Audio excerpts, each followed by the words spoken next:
Em nome do Pai que me criou, em nome do Filho que me resgatou e em nome do Espírito Santo que me santificou, divina vontade, reina na minha vontade.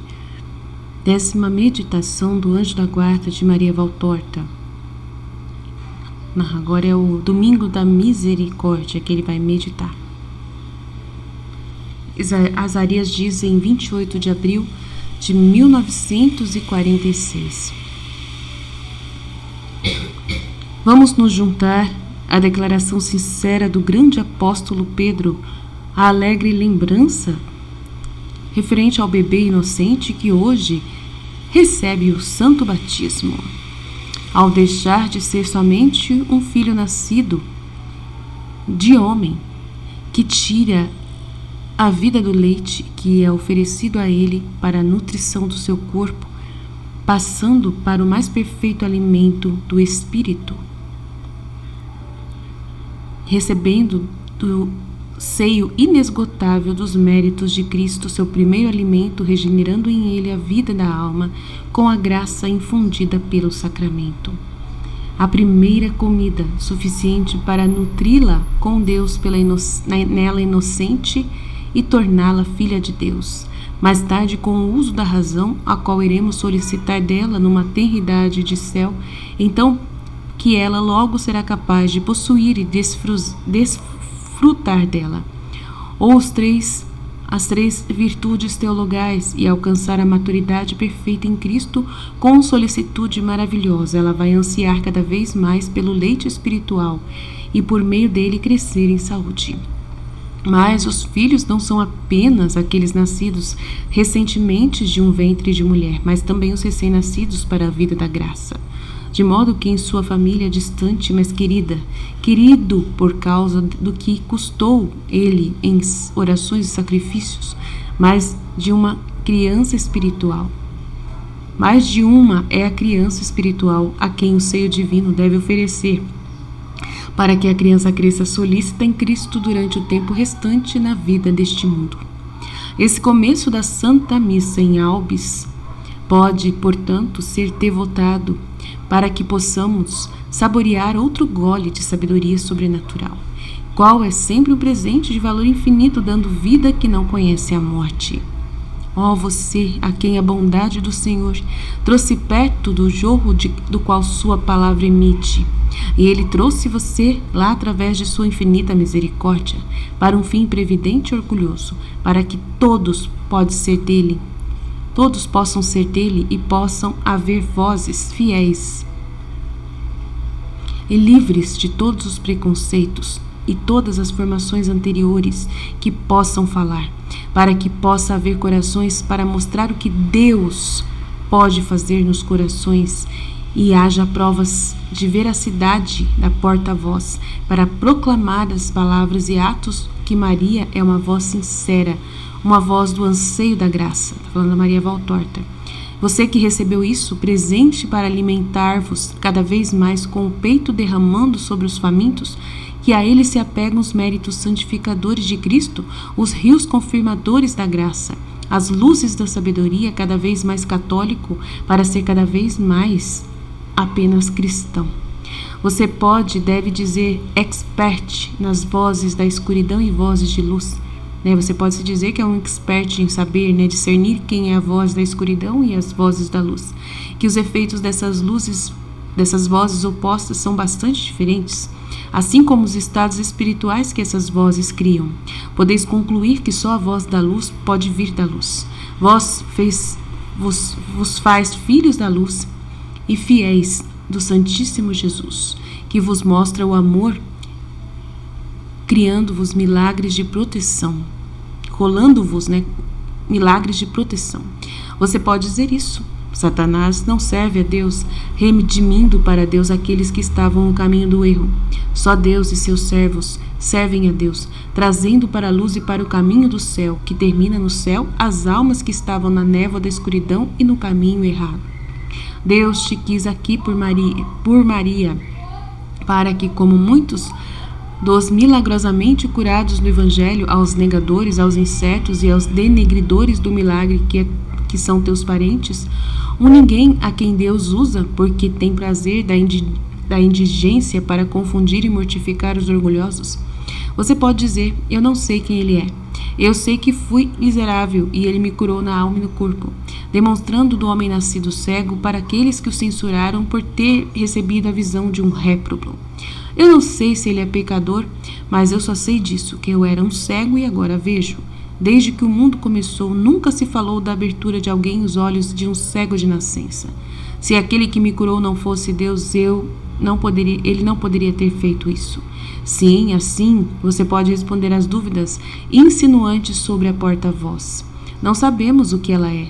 Sabemos apenas que ela curou nossos espíritos. Desde o início do mundo, nunca se falou que o diabo abriu os olhos de quem estava em pecado para a luz de Deus. Se aquela que nos curou, não fosse um instrumento de Deus, suas páginas não teriam sido capazes de nos converter. Está falando das palavras da Maria Valtorta, para pessoas que duvidam dela, Eu acho que é isso que ele está falando. E agora, segurando firme em meu abraço de amor a alma que tenho em guarda, a pequena cristã, Maria Valtorta, seus parentes e todas as almas que desejam crescer espiritualmente, devo prosseguir para ensinar o espírito das palavras na liturgia. E prestem atenção, ó queridas vozes, que para as suas missões precisam muito de supernutrição na sabedoria.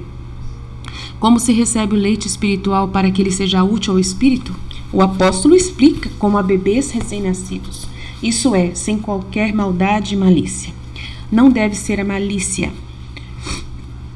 nos compromissos entre o baixo e o alto, entre o espírito e a carne, entre o lícito e o ilícito, nenhuma malícia em pensamentos, atos, apetites e esperanças.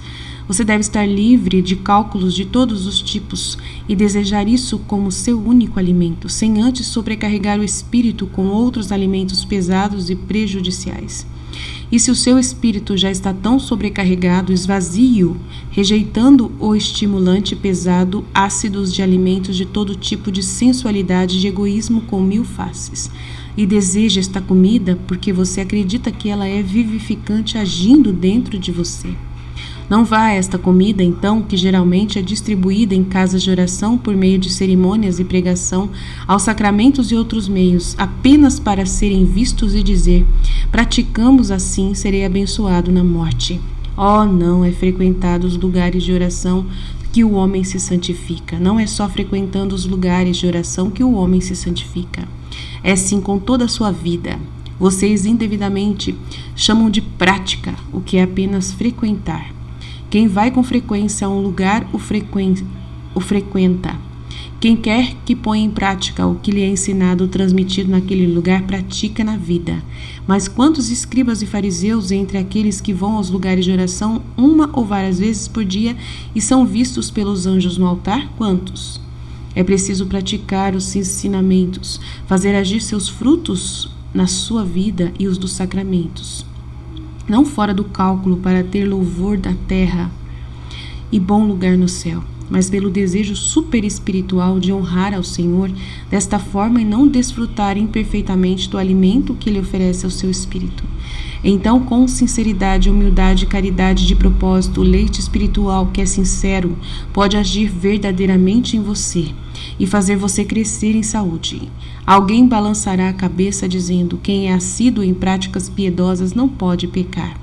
Oh, as fornicações da falsa piedade é mais numerosa do que as pessoas pensam. Muitas almas, semelhantes a muitos cônjuges lascivos, têm 2 vidas duplas, e uma cessa no limiar ao sair da igreja. A vida pura começa quando sai da igreja, tipo assim. Assim que eles saíram da igreja, eles vão desligado aos amores, adúlteros com a carne, egoísmo e concupiscência. Nutridos pelo manso, eles são cruéis com seus irmãos e irmãs.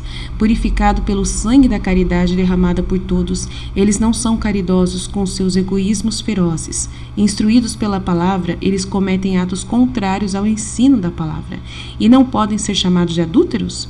Eles não podem ser chamados de mentirosos? No mínimo, borboletas impensadas ou ociosas, garrafas azuis barulhentas, perdendo seu tempo em uma curiosidade infrutífera na vaidade de uma sensualidade espiritual. Considerando que o verdadeiro amante do leite espiritual está unido a este alimento e não busca nada que o distraia. Então, a pessoa que realmente ama, né, as coisas espirituais, né, não deixa que nada o distraia, mas sempre procura mais e então produz seus sucos doces como uma abelha industriosa, né, fazendo a prática da graça, né, sendo rendida em frutos verdadeiros. E vós, verdadeiros filhos do Santíssimo Senhor, cantai com alegria a Deus vosso protetor, elevai vossos gritos de alegria ao Deus de Jacó, ao vosso Deus que os alimenta consigo mesmo, aleluia.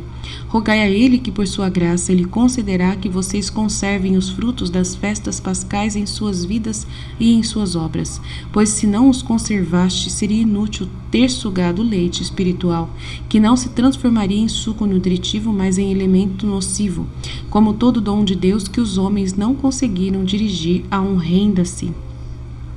Ore ao Senhor, porque nenhum homem no mundo pode se sentir tão forte no espírito a ponto de dizer, posso agir por conta própria. Se falasse assim, ficaria muito fraco, pois o verme do maldito orgulho estaria nele para comer o cerne de sua alma e a planta corroída em suas profundezas. Em vez de permanecer ereto em direção ao céu, pronto para ser transplantado para cima, estaria em colapso, entraria em colapso, perecendo no lodo da sensualidade. Até seu último suspiro, o homem precisa de Deus e dos santos para perseverar nos caminhos da luz e da justiça. E agora vamos ler as palavras do serafim apostólico, do nosso irmão João, irmão por causa de sua pureza casta e perfeito amor, companheiro no ministério da cruz de Cristo, anjo de carne e alma na procissão dos espíritos, velando pelo sublime Marte e pela sublime mulher Marte. Companheiro na assistência à rainha dos anjos e aos homens, uma voz da pulsação divina, possuidor da caridade e apóstolo da caridade. Beato João, São João, né? Uma luz entre as luzes do céu, né? O evangelista João. Todo aquele que é nascido de Deus triunfa sobre o mundo. Sim, uma resposta aos silogismos, às dúvidas, ao questionamento excessivo do porquê daqueles que, mesmo em questões do espírito, deseja tratá-los como se fossem questões materiais.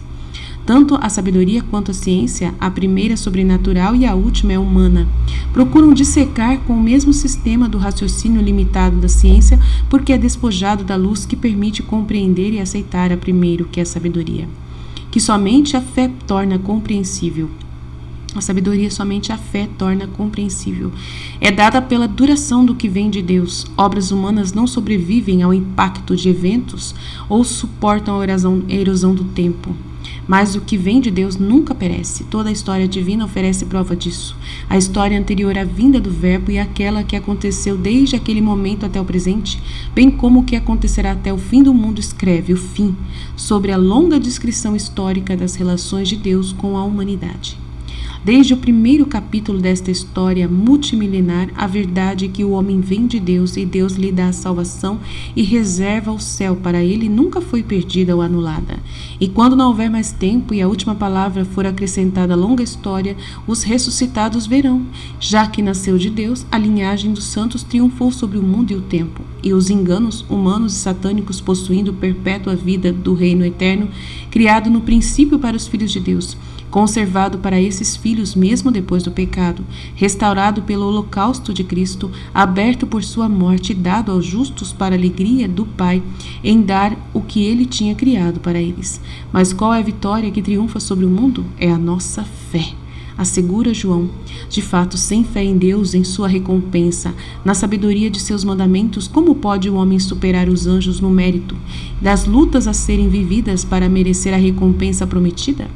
Não sucumbiria ele como soldado que sabe que está separado dos companheiros, desarmado, sem esperança, se abandona aos inimigos, derrotado pelo desespero e não por eles? Mas o crente sabe, ele vê, por trás da muralha dura, cruel e insidiosa que o cerca, separa, se opõe e o tenta por todos os lados e tenta persuadi-lo de que tudo acaba aqui embaixo, que o além não existe, que Deus não existe, que não há recompensa ou punição e que é sábio aproveitar a hora presente, ele vê como se já estivesse na outra vida, pois a fé dá uma visão sobrenatural. Ele vê isso, Deus existe, essa vida dura, há uma recompensa. E ele chega a essa recompensa por meio da fé, que o faz ter esperança e amor e lutar para vencer Satanás, o mundo e a carne. E se ainda podia ser difícil crer antes da vinda do Salvador Jesus, nos tempos de severidade e indignação em que o homem só tinha palavras com base de sua fé, depois da vinda do Salvador, a fé tinha todos os meios para crescer e triunfar. Fé no perdão de Deus, na possibilidade da salvação, na verdade da lei e no reino dos céus. Jesus testemunhou para tudo e em tudo e por sua santíssima encarnação na terra, por sua palavra divina deixada na terra, por sua santíssima morte, por sua gloriosa ressurreição atestada pelas suas testemunhas. A fé, em corações não vendidos às trevas, se expandiu enormemente por meio desses testemunhos, sentindo que um Deus que se humilha na carne para salvar o homem, sem dúvida, perdoará e terá uma recompensa e um reino para dar a esses salvos. A certeza de uma segunda vida, a vida imortal, cresceu enormemente, pois de outra forma a encarnação não teria sido necessária. Essa fé aumentou e tudo não acaba mais na morte. A fé em Cristo, o verdadeiro Filho do verdadeiro Deus, se expandiu enormemente com a prova de sua verdadeira vida humana na terra, oferecida por sua capacidade de derramar seu sangue e morreu, e com a prova da sua verdadeira divindade por meio dos testemunhos da voz do Pai, dos milagres e da sua ressurreição. Para quem tinha um coração desejoso de crer, a fé se tornava agora mais fácil por meio da encarnação de Jesus Cristo, acreditando ser ele o verdadeiro homem, Deus verdadeiro, prova de amor, perdão e poder. E quem firma essa fé e acredita nisso vence o mundo, porque sua fé está apoiada em um fundamento que nunca vai desmoronar. Este é aquele Jesus que veio com a água e com o sangue, diz o apóstolo. Que água, que sangue, só a água material do batismo, cuja natureza foi modificada pelos seus méritos, passando de um rito purificador para um rito regenerador? Não apenas com a água material, mas pelo testemunho do Pai, do Filho e do Espírito Santo, que veio indicá-lo em sua natureza divina no início do seu ministério, no momento da água batismal, para iluminar sua figura, celebrar sua humildade e mandar que ele seja venerado como aquele em quem o Senhor eterno se compraz. Não apenas com a água material, mas com a água emergindo do seu peito cortado para dizer aos negadores: então agora e sempre que ele é a verdadeira carne e realmente morrerá, para ter dado tudo o seu sangue mais precioso para todos os homens. Quando a fonte é abençoada para o batismo, as substâncias que a liturgia prescreve são derramadas nela. Mas você não acha que uma gota meritória daquela água santíssima que flui do peito cortado do Cordeiro crucificado é infundida por um divino prodígio na água natural de cada fonte batismal para tornar válido o instrumento para que regenere para a graça? Esta é a água que regenera o homem, anulando o pecado original. Aquela que é tirada do Cordeiro imolado para a redenção dos homens, golpeado mesmo depois da morte, para que nenhuma dúvida ficasse, esvaziado de todo vestígio de vida, até as águas depois do sangue pela imensidão do pecado, exigido a totalidade do sacrifício. O Espírito testificou que Cristo é a verdade. O sangue testificou que Cristo é homem. A água testificou que a redenção foi totalmente cumprida. Assim como no Jordão e na água, Deus testificou que a manifestação estava começando. Há três no céu que dão testemunho da divindade: o Pai, que o proclama seu Filho, o Verbo que se manifesta e o Espírito que o coroa com seus relâmpagos. Há três na terra para testemunhar sua humanidade: o Espírito rendido após uma agonia tremenda, o sangue derramado na paixão dolorosa e a água, o único sobrevivente do único sangrando seco, gotejando em uma totalidade super generosa de redenção do lado agora sem batimentos cardíacos, o Redentor mesmo depois da morte. E como o testemunho oferecido pelos homens não pode ser negado, então o testemunho oferecido por Deus não pode ser negado. Mas antes, como o primeiro e mais válido, aquele de Deus, deve ser aceito que ele sempre deu a seu Filho, desde o momento de sua encarnação pela obra do Espírito Santo ao da sua ascensão em corpo e alma após o cumprimento da sua missão na terra. Por isso, quem aceita estes testemunhos da terra e do céu acredita que Jesus Cristo é o Redentor, Salvador, Juiz e Filho de Deus. Portanto, possui em si mesmo o testemunho de Deus. Mas aqueles que dizem que creem em Deus e rejeitam a fé na santíssima divindade e humanidade de Cristo não têm fé neles e estão consequentemente separados de Deus, atacantes de Deus e mortos para Deus, inimigos de Deus. Para eles, o ressuscitado que os precedeu no reino dos céus é nulo e vazio. Para esses é nula e vã a contínua manifestação de Cristo nas obras dos servos de Deus e da igreja por ele fundada. As palavras da esperança divina são inúteis para esses. Não há paz em quem não acredita. Deus se manifestar também é inútil para eles. Eles rejeitam isso como um delírio. Uma vez perdida a fé ou simplesmente esmagada pelos racionalismos e pela ciência, não é mais possível admitir que Deus é onipotente, portanto os milagres, quaisquer que sejam sua forma e natureza, também são negados. Oh, quanto Santíssimo Jesus poderia dizer as palavras ditas a Tomé: vem aqui, observe e não sejas incrédulo, mas acredite. O mundo está repleto de Tomés. Pois bem, meu Senhor me manda dizer àqueles que por orgulho, esta é a planta ruim que extingue a fé. Não podem admitir nada além do que eles querem entender, esquecendo que Deus é infinito em tudo e eles são limitados em todos os aspectos. Bem-aventurados aqueles que são capazes de crer mesmo sem compreender a razão de algo.